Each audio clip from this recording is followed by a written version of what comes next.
Shalom. Ya. Salam sejahtera dalam kasih Tuhan saudara kita semua. Baik, Bapak Ibu kasih Tuhan, kita masuk dalam firman Allah.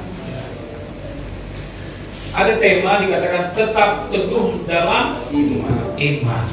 Ya. Kenapa saudara? Ini perlu disampaikan, ya. Supaya apa? Supaya iman kita di dalam Tuhan itu jangan diombang-ambingkan.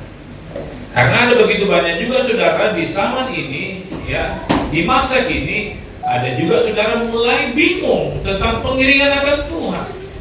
Ya.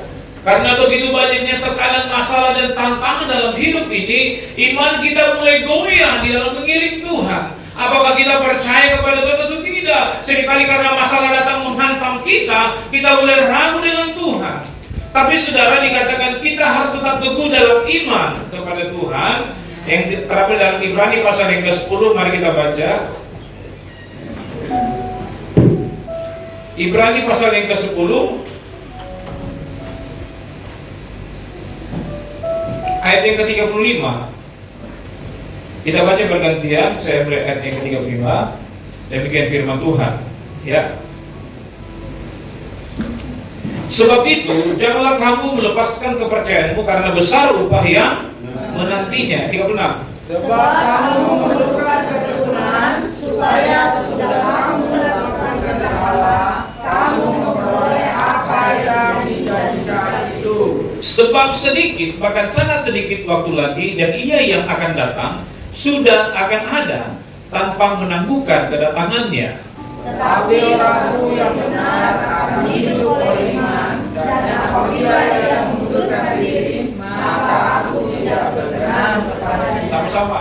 Tetapi kita bukanlah orang-orang yang mengundurkan diri dan binasa, tetapi orang-orang yang percaya dan yang beroleh hidup. Amin. Saya ingin katakan pada kita bahwa kita bukanlah orang-orang yang mengundurkan diri. Amin. Ya, kita adalah orang-orang yang dikatakan seperti punya sekali Yesus, tetap Yesus, selamanya Yesus. Ya. Kalau dalam Ibrani pasal 10 dikatakan ayat yang ke-35, dikatakan janganlah engkau melepaskan kepercayaanmu kepada Tuhan. Janganlah engkau melepaskan imanmu kepada Tuhan. Sebab iman berbicara tentang kepercayaan kita kepada Tuhan. Ya, Bapak Ibu yang kasih oleh Tuhan, saya percaya setiap kehidupan kita, siapapun kita namanya punya masalah atau punya tantangan yang berbeda. Ya. Bisa baca Bapak Ibu ya? Bisa di belakang ya?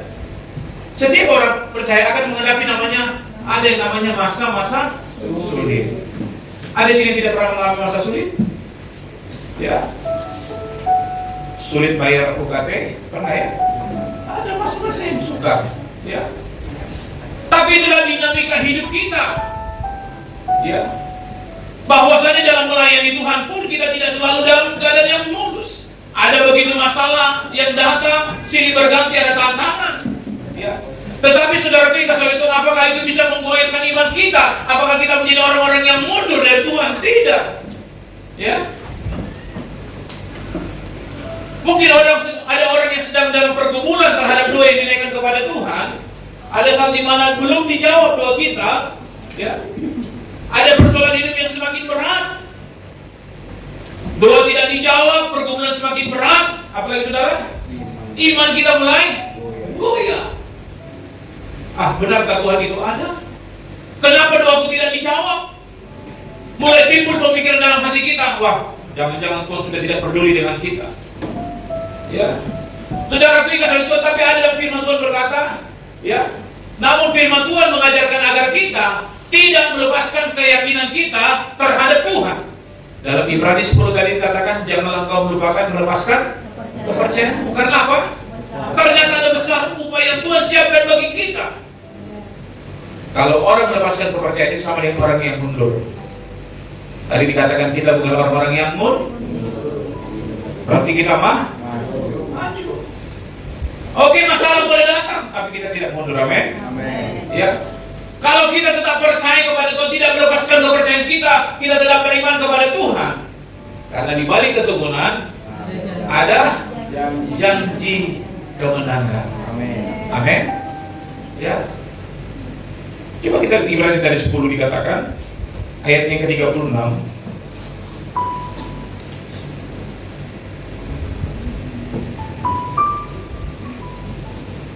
Sebab kamu memerlukan ketekunan, supaya sesudah kamu melakukan kehendak Allah, kamu memperoleh apa yang dijanjikan itu.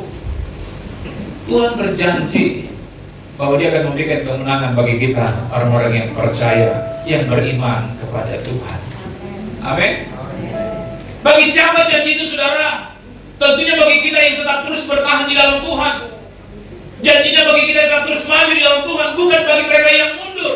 Sebab dikatakan kita bukan orang-orang yang mundur ataupun mengundurkan diri. Ya, tapi kita orang-orang yang tetap terus bertahan di dalam Tuhan.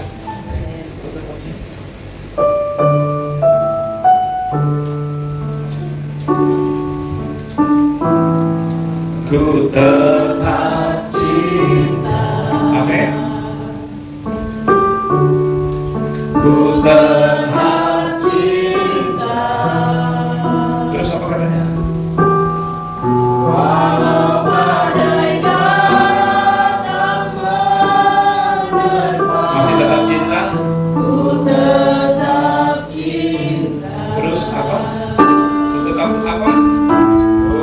Ku tetap setia. Tetap setia. Ku tetap setia. Sekalipun apa saudara tetap setia. Walau badai datang menerpa, ku tetap setia. Bapak Ibu sudah pernah mengalami topan? Belum. Tapi tetap setia. Tetap setia. Dan kalau engkau tetap setia, kita tidak merasa bahwa topan itu sudah datang dalam hidup kita. Ya. Tapi ada orang merasa topan ini terlalu berat. Topan ini terlalu sukar. Tapi kalau tetap setia, dia tidak merasakan. Karena terlalu banyak Tuhan telah memberikan janjinya bagi kita. Amin. Kita adalah orang-orang yang beriman dan percaya kepada Tuhan. Ya. Tapi saudara, ketika kita beriman kepada Tuhan, kita lihat ada kalanya iman itu diuji.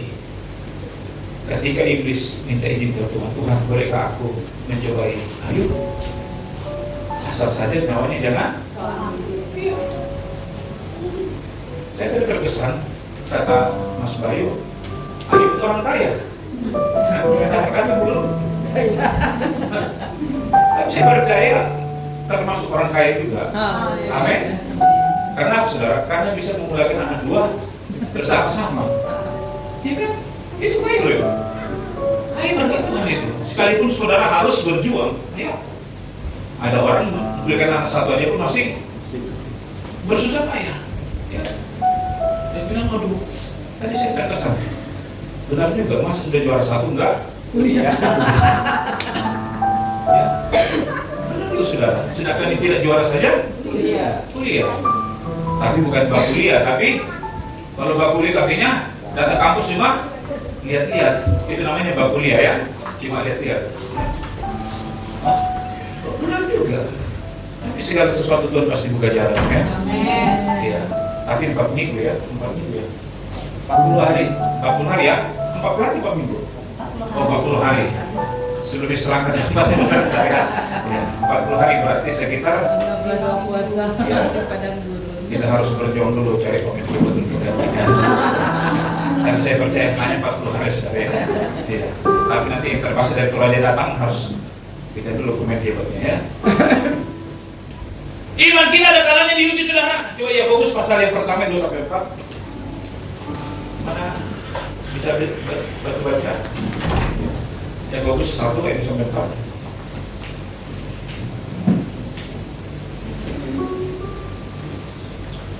Yakobus 1 ayat 2-4. Ya.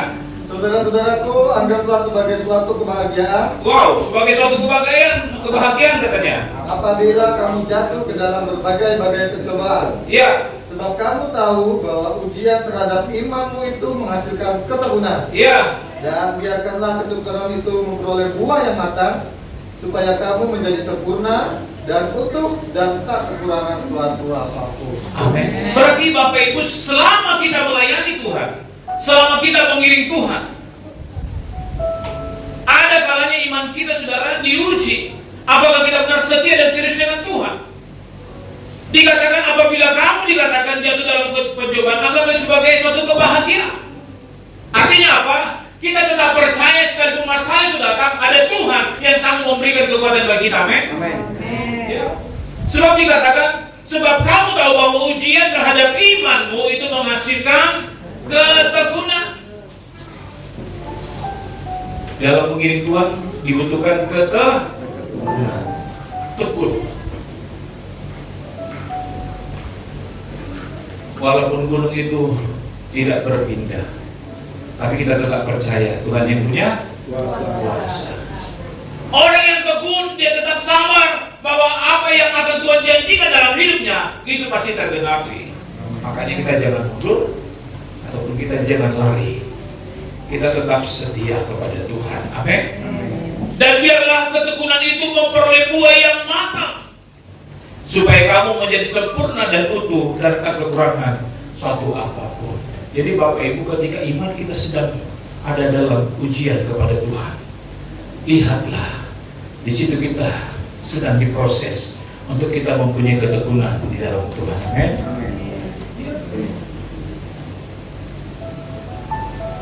Kalau mungkin saudara sedang ada ke dalam pergumulan, apakah itu sakit, apa pergumulan usaha, tetap tekun di dalam Tuhan. Amin. Ya saudara tahu tuh Ibu Mariana bilang, saudara, kalau dia tahu katanya dia akan ditempatkan di Toraja, dia nggak mau ikut ambil sumpah jabatan. Tapi karena dia tahu saudara sudah sumpah jabatan, kan kayak sekolah kitab saudara, dia tidak tahu ditempatkan di mana, tetapi harus bersumpah jabatan dulu, siap ditempatkan. Kan kalau sekolah kitab kan gitu saudara, mana-mana Tuhan panggil. Ya, mana-mana, tapi jangan di desa-desa katanya. Mana-mana Tuhan panggil ya. Setelah ditamatkan, baru dibilang kamu ditempatkan di sana. Setelah ditempatkan saudara, dibaca saudara, karena kami ikut menyaksikan di layar laptop saudara, ketika dilantik saudara, ambil sumpah jabatan oleh menteri, karena saya adalah rohaniawannya, mau tidak mau saya harus mendukung saudara. Ya, mendukung sekali itu berat ya. Kadang-kadang iman kita diuji, benar enggak? Kita setia dengan Tuhan, kita serius enggak dengan Tuhan? Ya. 1 Petrus 1 ayat 6 sampai 7, kalau dibacakan lagi. 1 Petrus 1 ayat 6 sampai 7. 1 Petrus 1 ayat 6 sampai 7. Bergembiralah akan hal itu. Ya. Sekalipun sekarang ini kamu seketika harus berduka cita oleh berbagai-bagai pencobaan. Ya. Maksud semuanya itu ialah untuk membuktikan kemurnian imanmu. Iya. Yang jauh lebih tinggi nilainya daripada emas yang fana, yang diuji kemurniannya dengan api, sehingga kamu memperoleh puji-pujian dan kemuliaan dan kehormatan pada hari Yesus Kristus menyatakan dirinya. Wow, amin. Maksud semuanya itu saudara, ketika kita dalam ujian dikatakan untuk membuktikan kemurnian imanmu. Saudara, untuk kita bisa membuktikan masih itu murni, maka dia harus apa? Dibakar. Supaya dia menjadi emas yang murni, dia harus dibakar. Kalau kita lihat ayat ini dikatakan maksud semuanya adalah untuk membuktikan kemurnian imanmu. Jadi kalau kita sedang ada dalam ujian iman, saudara jangan takut. Itu sudah membuktikan iman kita kepada Tuhan. Apakah kita tetap terus maju? Apakah kita tetap setia dengan Tuhan? Ya. Kadang-kadang kita menghadapi masalah, mungkin masalah di antara kita, ya. Karena saudara seringkali dapati ada juga permasalahan terjadi dalam lingkungan gereja. Kenapa dia bisa pindah, dia mundur? Karena masalah dalam gereja. Karena ada masalah yang tidak bisa dikendalikan. Padahal selamanya, maksud saya pada semuanya, kalau kita tahu bahwa Tuhan itu adil dan Tuhan itu benar, maka kita tidak cari masalah dalam gereja, men. Ya. Kadang-kadang juga kita dikatakan manusia sama manusia saling menajamkan. Tapi fokus kita hanya kepada Tuhan, amin. Tidak. Kalau kita cari masalah dalam gereja banyak saudara. Tapi saudara kita oleh Tuhan lewat firman Allah mengingatkan kita. Kalaupun kita sedang ada dalam ujian, itu untuk memurnikan iman kita kepada Tuhan. Dikatakan itu harganya jauh lebih daripada emas. Amin Bapak Ibu. Ya, boleh saja kita punya emas, boleh saja kita punya perhiasan, Tapi bukan itu segalanya bagi Tuhan. Makanya ada orang sombong saudara dibawa emas. Mau kemana? Mau ke surga. Dibawa emas dalam kantong plastik. Dia bilang jangan salah, di surga itu terbuat dari emas. Jadi jangan bawa sampah ke surga. Ada artinya. Ya. Tapi kita ditunjukkan oleh firman Allah untuk mendapat emas yang murni, dia harus melalui proses pembakaran yang begitu panas. Nah, kalau kita sedang dalam proses, yang pertama dikatakan benar ya, kita baca saudara, ujian bukan tanda Tuhan meninggalkan kita, ya. Terus ujian adalah proses pemurnian iman. Kenapa orang di dalam sekolah ada ujian? Untuk dia proses, saudara. Lain nggak dia naik kelas? Ya. Walaupun ada dalam proses kita, itu kita mau level kita semakin meningkat. Amin. Ya.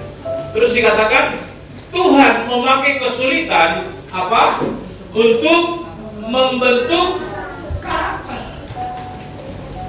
Sama dengan hal tadi, api dipakai untuk membakar emas untuk supaya emas itu menjadi hal yang murni.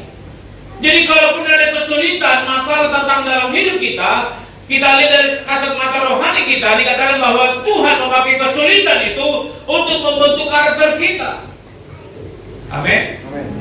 Jadi tidak selamanya kesulitan itu, masalah itu mendatangkan untuk menghancurkan, tidak.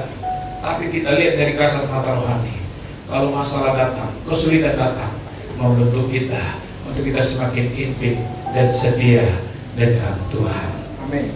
Amin. Yang kedua, Bapak Ibu,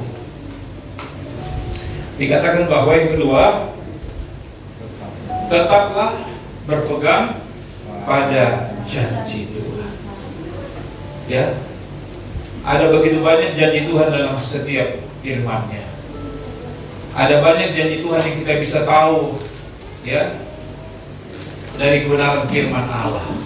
Kalau janji manusia itu bisa batal atau bisa dibohongi, tapi kalau Tuhan, janji Tuhan itu ya dan amin dalam hidup kita. Kalau kita buka dalam Bilangan pasal 23 ayat 19, bisa tolong dibacakan? Bilangan 23 ayat 19, Allah bukanlah manusia sehingga ia berdusta, bukan anak manusia sehingga ia menyesal. Masakan ia berfirman dan tidak melakukannya, atau berbicara dan tidak menepatinya? Amin. Saya akan baca dikatakan Allah itu bukanlah manusia, maksudnya karakternya sehingga ia berdusta. Kalau karakter manusia dia masih bisa berdusta, tapi Allah itu dikatakan bukan manusia yang seringkali berdusta. Tapi dikatakan bukan anak manusia sehingga ia menyesal.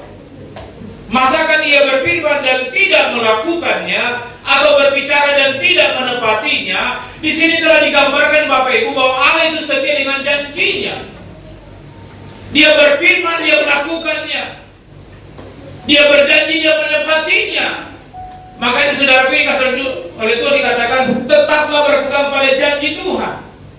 Ya, karena dia yang berfirman, dia akan melakukannya bagi kita. Amin. Dia yang berbicara, dia akan menyatakannya bagi kita. Hanya saja seringkali kita tidak yakin. Makanya mulai saat ini dikatakan, yakinlah kepada Tuhan, bahwa Tuhan, dia berpegang pada janjinya. Yesaya pasal 40 ayat 31, kalau dibacakan lagi. Ya, 40:31. Tetapi orang-orang yang menanti-nantikan Tuhan, Orang yang menanti-nantikan Tuhan, mendapat kekuatan baru. amin. Terus, Mereka seumpama raja wali yang naik terbang dengan kekuatan sayapnya. Mereka berlari dan tidak menjadi lesu. Mereka berjalan dan tidak menjadi lelah. orang yang menanti Tuhan dikatakan dia seperti raja wali semakin naik. Amin. Kalau dia berjalan tidak menjadi apa? Tidak, dia berlari tidak menjadi lelah. Dia berjalan tidak menjadi lesu. Artinya apa? Orang yang menantikan Tuhan selalu semangat dan tidak pernah berkata aku capek. Tapi dia tetap menerima kekuatan daripada Tuhan. Amin.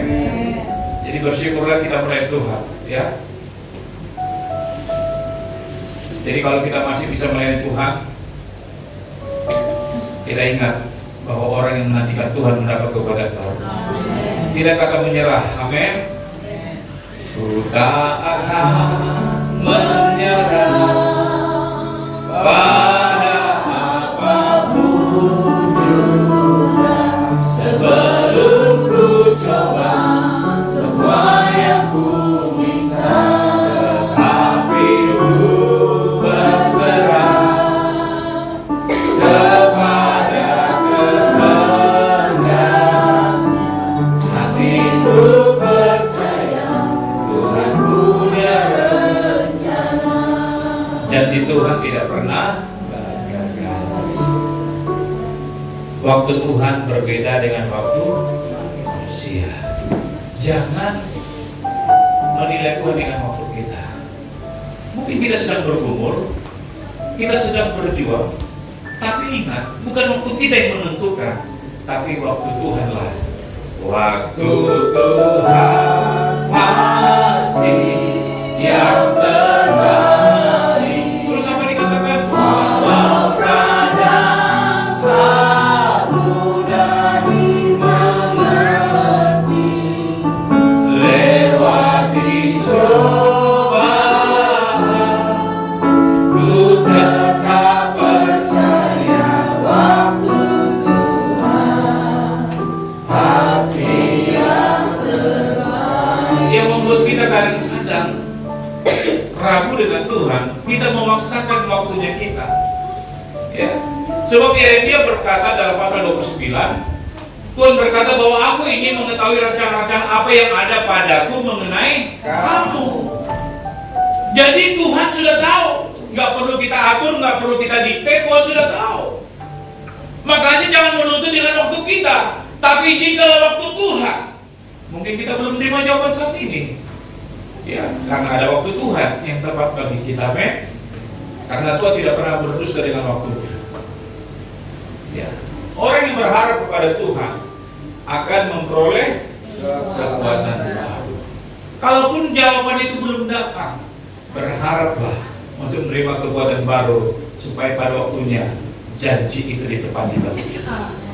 Amin, Bapak Ibu. Ya, luar biasa bagaimana Abraham. Ya, bapak orang percaya. Berapa tahun setelah dia diuji imannya? Menunggu berapa? 25 tahun. 25 tahun kan waktu yang muda. Tapi 25 tahun dia tetap berharap akan janji Tuhan. Engkau menjadi bapak orang yang beriman, bapak orang yang percaya. 25 tahun itu dia tunggu janjinya. Wow, saudara. Ketika Tuhan juga genapi janjinya, bukan langsung selesai. Tuhan juga uji. Tuhan meminta apakah dia juga berkata, Tuhan sudah kau kasih kami minta lagi? Tidak. Tapi dikatakan ketika Tuhan juga uji dia, anaknya mau diambil, tapi dia tetap percaya. Ketika dia hanya ingin korbankan anaknya, Tuhan berfirman lewat makanya, jangan kau apa-apakan anak itu, sebab Tuhan telah melihat bagaimana kesetiaan dengan Tuhan. Amin. Jadi segala sesuatu Tuhan sedang uji dalam hidup kita. Mungkin kita lama menunggu prosesnya, tapi ingat, mungkin itu juga ada proses yang lebih baik lagi, memurnikan terus iman kita. Makanya selama kita melayani Tuhan, selama kita mengiring Tuhan, berproses dan iman itu sungguhlah indah, amin. Tapi Tuhan tidak mencelakakannya, amin. Ya, karena Tuhan, Dia berfirman, Dia selalu ada dan setia, dan tidak pernah merancangkan yang jahat dalam hidup kita. Yang ketiga, Bapak Ibu, bahwa kita yakini bahwa Tuhan menyertai anak-anaknya. Tuhan menyertai saudara dan saya. Kita sebagai anak-anak Tuhan, ya. Coba bacakan lagi dalam Yesaya pasal 41 ayat yang ke-10. Yesaya 41 ayat 10. Ya. Janganlah takut sebab aku menyertai engkau. Ya. Janganlah bimbang sebab aku ini Allahmu. Ya. Aku akan meneguhkan, Ya. bahkan akan menolong engkau. Ya. Aku akan memegang engkau dengan tangan kananku yang membawa kemenangan. Amin. Janganlah takut, janganlah bimbang. Ya. Ini janji Tuhan, saudara, bagi saya. Ini janji Tuhan juga bagi kita semua. Bahwa sesungguhnya Allah dikatakan menyertai setiap anak-anaknya. Ini bukan perkataan manusia. Ini pengalaman yang disampaikan kepada Nabi Yesaya, bahwa bagaimana Tuhan yang selalu beserta dengan dia. Maka saya percaya juga dalam Matius pasal yang ke-28 dikatakan ayat yang ke-10. Ayat Matius 28:20. Dan ajarlah mereka melakukan segala sesuatu yang telah kuperintahkan kepadamu. Iya. Dan ketahuilah, aku menyertai kamu senantiasa sampai kepada akhir zaman. Amin. Bapak Ibu, kita ini ada di posisi akhir zaman. Ya, kami hadir, kami datang, kita tidak mengetahuinya. Tapi sekarang kita di akhir zaman. Ya. Tapi firman-Nya berkata, aku menyertai engkau sampai kepada akhir zaman. Kita aminkan bahwa Tuhan ada, sekalipun ini dalam akhir zaman, Dia ada menyertai di dalam kehidupan kita. Amin. Kapan itu berakhir? Kita tidak perlu tahu, karena hanya Tuhan yang tahu. Tapi tugas kita, bahwa kita harus tetap setia dengan Tuhan, karena Tuhan yang menyertai kita. Amin. Di akhir zaman ini, saudara, yang penting kita setia dengan Tuhan. Ada Tuhan yang menyertai kita. Aku menyertai kau sampai kepada akhir zaman. Kapan itu? Tidak seorang pun yang tahu, hanya Tuhan yang tahu. Tugas kita tetap setia, karena ada Tuhan yang menyertai kita. Amin. Ya, Tuhan tidak pernah meninggalkan umat-Nya. Artinya saya dan saudara sebagai umat Tuhan, Dia berjanji tidak meninggalkan kita. Kehadiran Tuhan memberi damai di tengah badai. Dalam hidup kita, saudara, ada masalah, tantangan, persoalan. Meskipun badai silih berganti dalam hidup. Ini nyanyi luar biasa, Bapak Ibu. Ya. Satu badai saja sudah menghantam berapa banyak orang, meskipun silih berganti. Wow. Tapi luar biasa keteguhan imannya.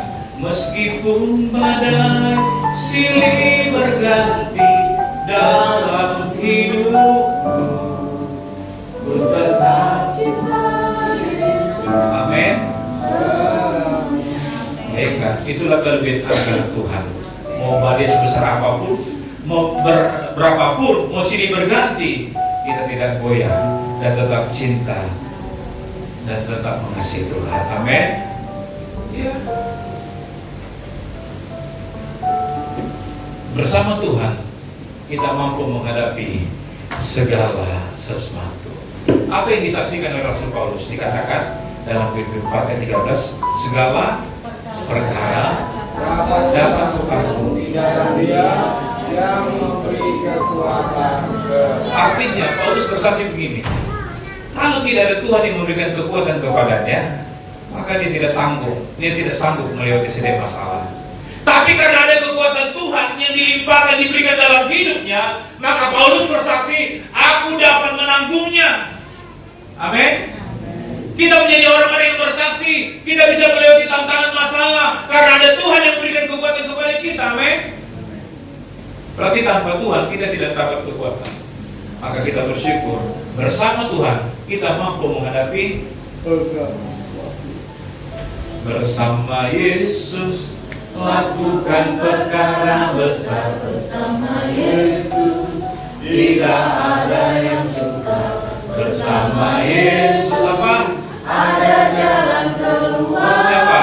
Untuk masalahmu, untuk masalahmu, untuk masalah kita semua. Bersama siapa? Bersama Yesus. Amin. Iya. Jadi bersama dengan Tuhan kita mampu menghadapi segala sesuatu. Dan yang terakhir, Bapak Ibu, bahwa Tuhan dikatakan apa? Memberikan ya kemenangan bagi orang yang bertahan kepada Dia. Amin. Jadi orang yang bertahan akan melihat kemenangan. Roma 8 ayat 37 akan dibacakan. Ya. Tapi dalam semuanya itu kita lebih daripada orang-orang yang menang oleh Dia yang telah mengasihi kita. Amin. Tetapi dalam semuanya itu kita dikatakan lebih daripada orang-orang yang menang. Kalau orang hanya menang, menang, kita lebih dari pemenang. Ya, saudara, di dalam tes Parawi itu semua itu bisa dapat gol, dapat emas. Tapi yang emas itu dapat orang menang. Tapi sudah ada championnya. Ada yang lebih dari menang itu. Jadi kita adalah orang champion. Artinya kita adalah orang-orang pemenang dalam Tuhan. Amin. Ya. Dikatakan saudara, saya akan baca sekali lagi dalam Roma 8. Tetapi dalam semuanya itu kita lebih dari pada orang-orang yang menang. Kita adalah orang pemenang. Ya. Maka saya percaya juga orang yang bertahan, orang yang setia dengan Tuhan, orang yang telah bertekun dalam iman kepada Tuhan. Bukan saja dia pemenang, bukan saja dia orang menjadi menang, tapi dia pemenang yang siap menerima hasil ataupun mahkota yang Tuhan siapkan bagi kita. Amin. Dan besarlah upah dikatakan yang menanti. Makanya Bapak Ibu saudara Tuhan, kita bersyukur kalau kita bisa bertahan dan kita menjadi orang-orang yang tak betul di dalam Tuhan. Wahyu pasal yang kedua, ayat yang ke-10.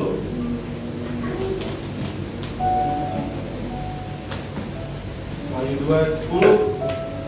Jangan takut terhadap apa yang harus engkau derita. Sesungguhnya iblis akan melemparkan beberapa orang dari antaramu ke dalam penjara, supaya kamu dicobai, dan kamu akan beroleh kesusahan selama 10 hari. Hendaklah engkau setia sampai mati, dan aku akan mengaruniakan kepadamu mahkota kehidupan. Bapak Ibu dalam melayani Tuhan juga, dalam mengiring Tuhan, ada kala juga kita diperadakan. Ya, dikatakan iblis, dikatakan melemparkan untuk mencobai kita. Berapa hari cobai? 10 hari. Wow. Apakah kita tetap setia atau tidak? Apakah kita terbawa enggak? Atau kita terpengaruh enggak? Ya. Di sini dibuktikan kalau kita tetap setia, kita tetap bertekun, maka kita menjadi orang yang pemenang di hadapan Tuhan. Amin Bapak Ibu. Ya. Jadi saudara kita oleh Tuhan dikatakan bahwa Tuhan memberikan kemenangan pada orang yang setia. Ya. Jadi yang kepada orang setia Tuhan memberikan kemenangan. Terus dikatakan juga kesetiaan hari ini menghasilkan kemuliaan di kemudian hari. Kemudian setia hari ini. Besok lagi setia lagi. Setia. Terus dikatakan menghasilkan kemuliaan di kemudian hari. Ya. Terus dikatakan mahkota kehidupan disediakan bagi mereka yang bertahan. Tadi kita sudah dengar dari kesaksian bahwa bagaimana Ayub juga saudara diuji. Ya, bukan hanya dalam keluarganya, bahkan dalam usahanya juga, hartanya, ya, habis. Ya, luar biasa saudara. Ya, semuanya habis, keluarga habis, harta habis. Ya. Tapi kita melihat bagaimana Tuhan memulihkan karena Ayub tidak menyalahkan Tuhan. Sekalipun ada potensi untuk menyalahkan Tuhan, tapi dikatakan apa saja, apakah kita hanya menerima yang baik saja, tidak menerima yang buruk? Dalam hal itu Ayub tidak menyalahkan Tuhan, sebab Ayub melihat Tuhan tidak pernah salah dalam hidupnya. Amin. Kadang-kadang kita menganggap salah, kalau kita ada masalah kita menganggap salah, aduh Tuhan jangan, aduh Tuhan mengapa dan kenapa? Tapi kita tidak menyalahkan Tuhan. Di balik itu Tuhan memulihkan. Amin. Karena janjinya bagi kita, Dia tidak pernah merancangkan yang jahat bagi setiap anak-anaknya. Merancangkan hari depan yang penuh harapan. Kita akan melihat kemenangan yang Tuhan berikan bagi kita. Mungkin saat ini kita sedang berjuang, mungkin saat ini kita sedang berproses, tapi tetap terus setia dengan Tuhan sampai janji Tuhan digenapi bagi kita. Amin. Kita tetap setia sampai pada akhirnya Tuhan memberkati setiap kehidupan kita. Haleluya. Lalu firman Tuhan sampai di sini, dan saya percaya kita tetap teguh dalam iman, tetap percaya kepada Tuhan. Tuhan yang akan memberikan kemenangan bagi kita. Dia berjanji dan setia bagi kita. Dia akan memberikan jawaban yang pasti bagi kita.